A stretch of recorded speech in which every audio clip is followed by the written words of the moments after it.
So the latest in the Gordon Elliott situation, confirmation has come through that the case against him will be heard by the Irish Horse Racing Regulatory Board on Friday. So there should be a quick enough resolution to the situation by the end of the week anyway. And then if horse racing's image wasn't tarnished enough already, a video has emerged of Rob James, amateur jockey, Cheltenham winner for Gordon Elliott last March indeed. In the video there's machinery there to take a dead horse away. One of the men nearby says, "Get up in her there." James mounts the dead mare lying on the gallops, chuckles from all those around him. He's spoken to the Irish Field about the situation. The video dates back to 2016. He apologises profusely. He says his actions wholly inappropriate, disrespectful to a lovely 5-year-old mare, he says, who unfortunately suffered sudden cardiac arrest. He adds, "To try defend my stupidity at the time would add further insult and hurt to the many loyal people who've supported me during my career. I've caused embarrassment to my employers, my family, most importantly the sport I love. I'm heartbroken by the damage I've caused and I'll do my best to try and make amends." We're joined by Lydia Hislop, a journalist, broadcaster in the world of racing. Lydia, you're very welcome. Thank you. Hard to probably sum up how much damage the past few days have done to the sport. Your thoughts on where we are? I think they've done a tremendous amount of damage. I think that there's a social contract really between all sport, but particularly sport that involves animals and wider society, that we do our best for. We respect and we look after those animals that we utilise for sport. And I think one of the things that is thrown at horse racing and other industries involving horses is that the horses are just commodities, that they're not cared about. And unfortunately, the photo of Gordon Elliott and the video of Rob James goes some way for people to be making that argument. Now, clearly, it's not representative of the vast, vast, vast majority of those people who earn their living via horse racing and the industries related to it. They very much care for their horses, but sadly, this doesn't paint the industry well. Gordon Elliott has spoken again since his initial statement. He spoke to the Racing Post and he described his actions as an indefensible moment of madness. And he added as well, and I'm sure he is in the horrors, he said, "When your world starts crumbling in front of you, it's a scary place to be. I hope people can understand how truly sorry I am and find some way to forgive me for what I've done." That was certainly a huge upgrade on the initial statement, which frankly just drew ridicule, really. Yes, he would seem to have been very ill-advised initially, and a statement more like the one that he delivered most recently should have been the first thing that we heard from him.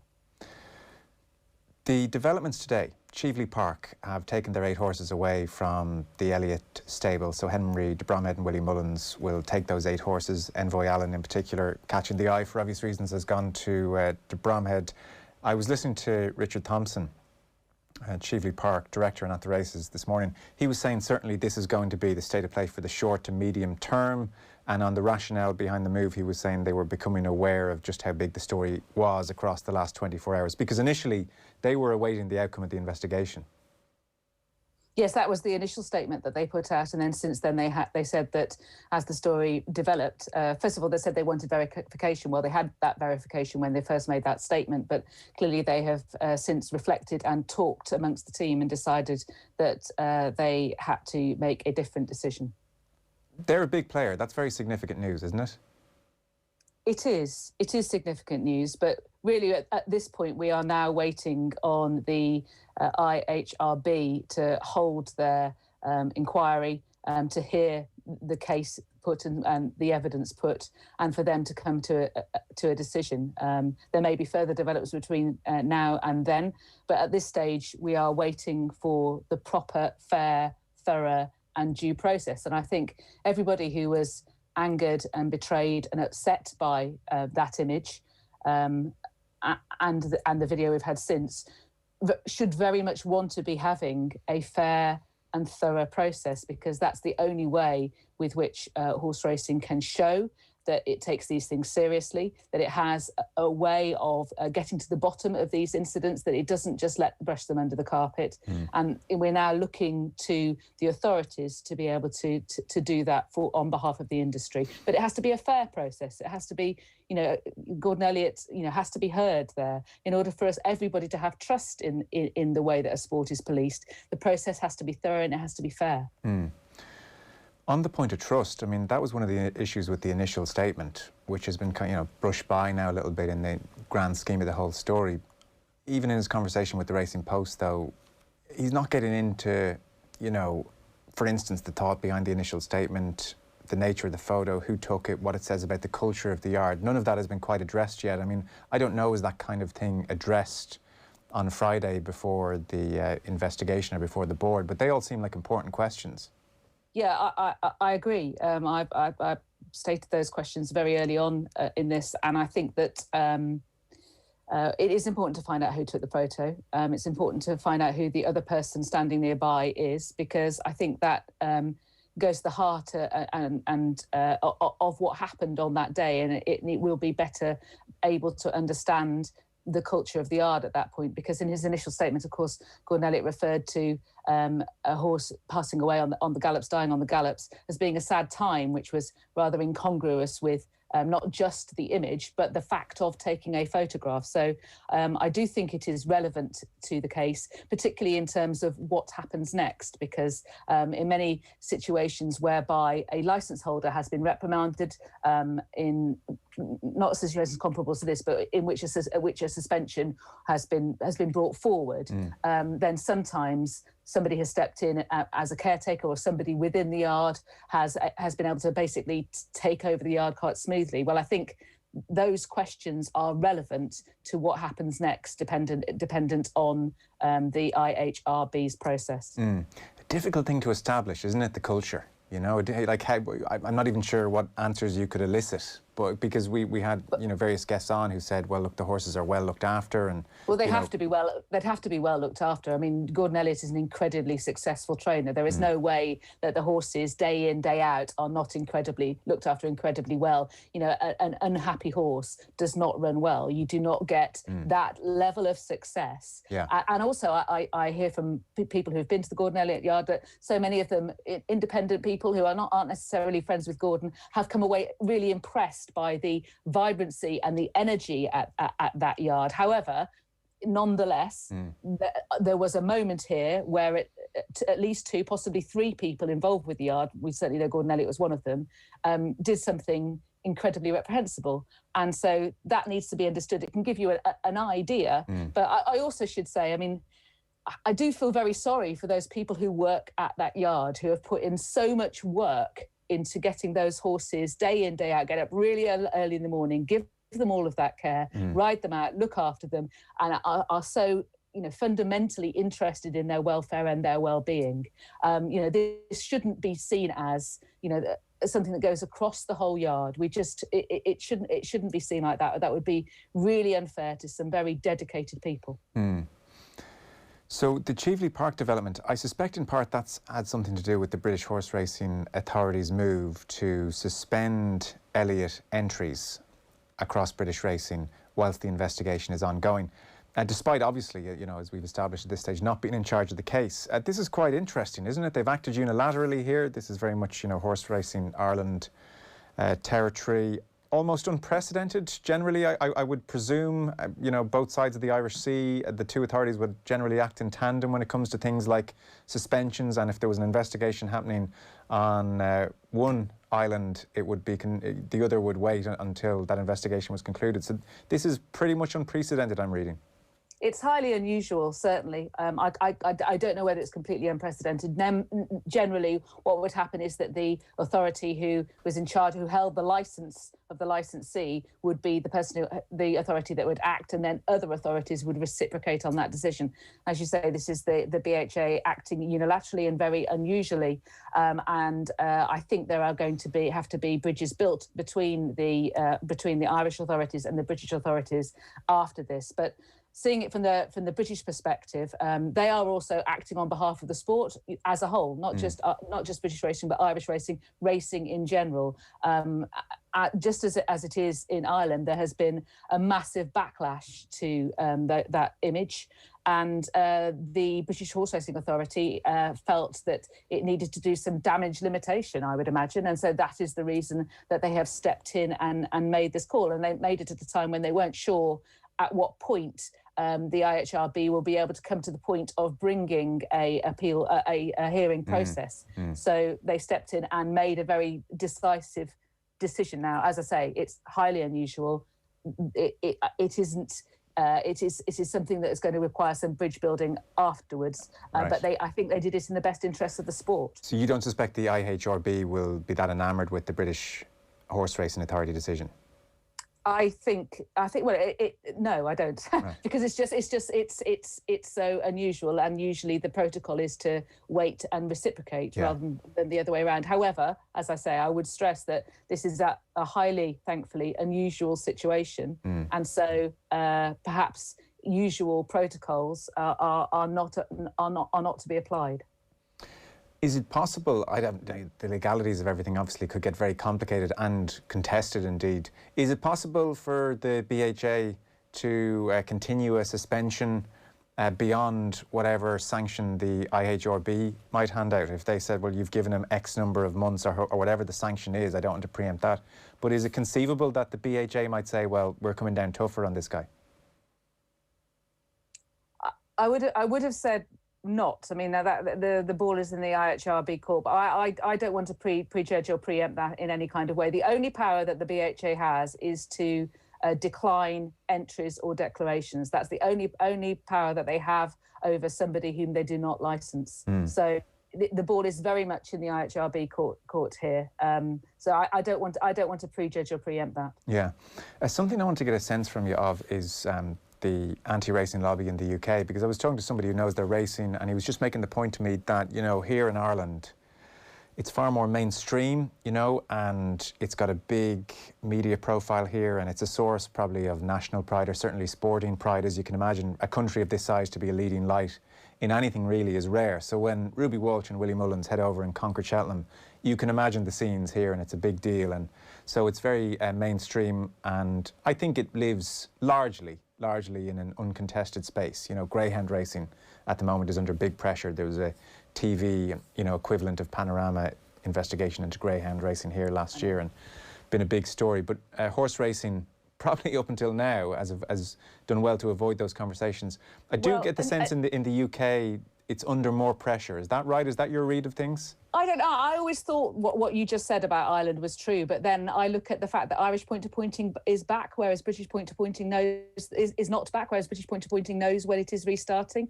And that, you know, in Britain, we were able to persuade the governments that it was a viable case for crowds just before the second wave, that owners were able to attend. So, you know, I always thought that what you asserted about the status of Irish racing within Irish society was, as you say, but actually I've come to reassess that slightly as a result of COVID. Right. But yes, in terms of the anti-racing lobby within Britain, it is powerful. It was debated on the House of Commons. I think it was in 2019. They even talking about a question of whether the British Horse Racing Authority, whether British racing should be allowed to regulate itself, basically, whether there should be an independent body to step in and regulate horse racing, and that came out as a result of an unhappiness from wider society and a petition about whip abuses and in terms of the penalty structure. You know, the rate of whip infringements in Britain, if I can get my words out. Yeah. That led to a petition. There were enough signatures for that to be debated on the floor of the House of Commons. So yes, in those terms, the welfare lobby in Britain is powerful and it's organised. Right. So I suspect that is somewhere in the ether when the BHA makes this decision. Yeah, of course. Yeah, come back in. Sorry, can I just say, when I say welfare, I should actually probably say rights, animal rights, rather than animal welfare. Sure, we understand the point perfectly. Sorry. So that's probably in the ether when the BHA are trying to deal with this situation, which is blown up now, especially with Cheltenham and the Grand National on the horizon. Definitely. Absolutely. There's the two most scrutinised festivals are Cheltenham in the middle of this month, and even more particularly the Grand National itself. Because I saw sorry. It is moving. The BHA is moving to protect that, because obviously Gordon Elliott has such a strong team heading towards Cheltenham, and he is intricately connected with the Grand National. Because I saw just before Christmas the Labour Party had an animal welfare manifesto, or maybe it was 18 months ago, and maybe that's what you're referencing as well. But the Labour contention was, well, can we justify the whip as a motivational tool? So it's a very live issue over there. I mean, it's hard to really give a metric as such, but you wonder what damage this week has done to the sport over in the UK as well, because every website I go onto, it's top story, it's a massive talking point, and it's indefensible is the issue. I mean, what can anyone in the industry say? It's a one-off thing, or it's very much, a tiny minority, and then of course another video emerges of weirdly exactly the same thing happening. Just an odd urge to have or thing to do. But it's increasingly hard now for the sport to turn around and say, oh look, this is total one-off situation here. I mean, I presume everybody concerned with the sport is worried about the next video that comes out, because you really have to wonder now what else will come out. I'm not going to preempt the idea that there could be further videos. I'm not going to discount them either, but I would point out that we're still talking about two people, or if you count the two people, we're talking about a handful of people. I'm thinking about the people who are surrounding the main protagonist in the video and the image. So a handful of people, as opposed to tens of thousands of people who work in the industry and who care for and have respect for and are concerned about the dignity and the well-being and the welfare of their animals. I know that this has got worldwide reach. I've had people tweeting me on the issue from Japan, from Australia, from America, all around the world. So the impact is not just felt in Ireland and in Britain, but globally. It doesn't really matter where something like that has happened. In terms of the industry worldwide's respect for the horse, that is damaging to it. I suppose, look, I take your point, it's a handful, and it's very hard for any of us to know what's going on behind the scenes. I'm certainly not immersed in that world, but it just speaks to a worry people might have. Human nature being what it is, these are animals, profit is at stake, prestige, the respect being afforded to them.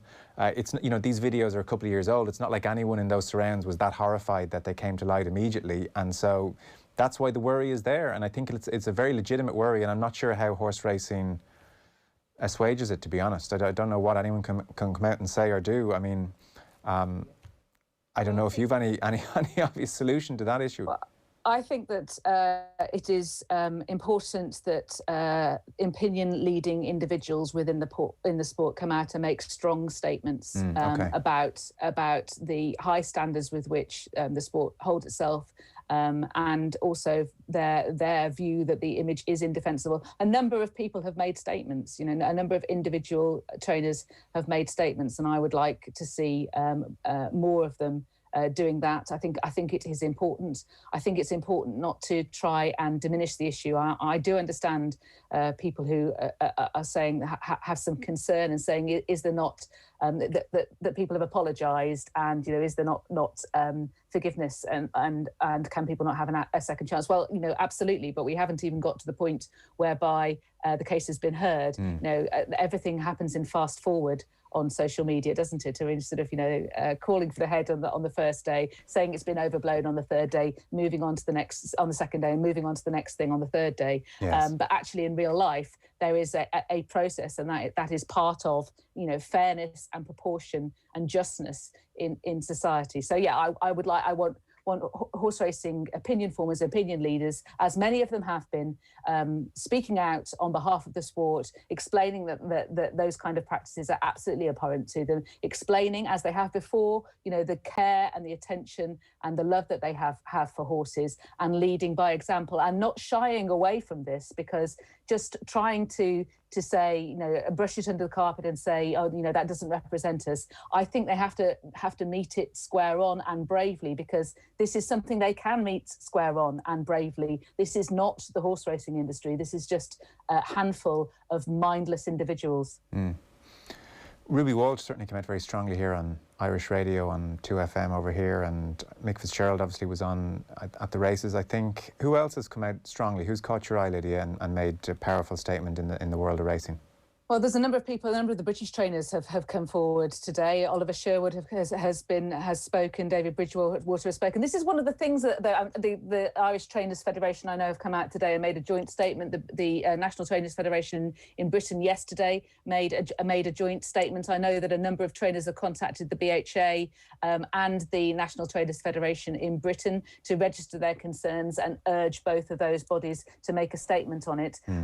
Maybe it needs to be more public than that. But the point I would make about that is that, unlike other sports, this is it doesn't tend to have that huge PR machine behind it, the individuals here. So, you know, if a footballer in a club, for example, was to do something, everything would click in around him, and, you know, things would start taking over. The process would start taking over. You can see from Gordon Elliott's initial response that this sport isn't quite like that yet. Increasingly, it's getting that way. But it does mean that I don't feel that individuals quite have the appreciation of what is expected in these kind of circumstances. You know, they are appalled, but they don't realise that what the modern life now requires them to do, and very quickly, you know, within seconds, it seems sometimes with social media, is to come out and say how appalled they are. Sure. I think in some ways racing is. I'm not criticising it for this, actually. It's slightly behind that. It does not have that massive machine behind it, because these are lots of disparate, self-employed people around the country, in Britain or in Ireland. A tough last question to answer, really. What's an appropriate sanction here? I don't know. I would need to have some of those questions that you and I were discussing earlier in this session answered, I think. You would have to, and also my difficulty here is that I'm trying to set it in some sort of context, and I'm more aware of a context, say, in Britain than I would be in Ireland. I know that I was reading Kevin Blake's article on At the Races, in which he was reaching for the precedent of Davy Russell hitting a horse, which was initially, he was given a caution, and then on appeal that was up to 4 days. In Britain, we've had a number of incidents like that have dealt with more severely. We had a trainer called Mick Quinn, who was found guilty of neglecting 3 of his horses, and he was given initially 3 years, and that was reduced to 18 months on appeal. But that was back in the year 2000, and things have moved on now in 2021. So not only is one that a different authority, so not strictly comparable, the BHA and the IHRB penalties, it's also a different time. I think in Britain, it basically comes under what we would call bringing racing into disrepute. And the range for that particular penalty, the entry point is 3 months, and the range is 1 month to 3 years, and you can get it down from 3 months if you've got some mitigation to offer. I don't see what mitigation there would be to offer. So you'd be looking potentially at a 3 months plus suspension in Britain. I can't speak for Ireland, and I don't want to prejudge its process, because that's separate from Britain. No, that's fine. And we'll find out on Friday, I suppose, or shortly thereafter. Lydia Hislop, journalist, broadcaster. I know you're very busy and getting lots of requests. We appreciate you making time for us this evening. Thanks, Lydia. Thank you, Joe. Thank you. Off the ball on News Talk. Sean, what's that thing going round the garden? That is my, our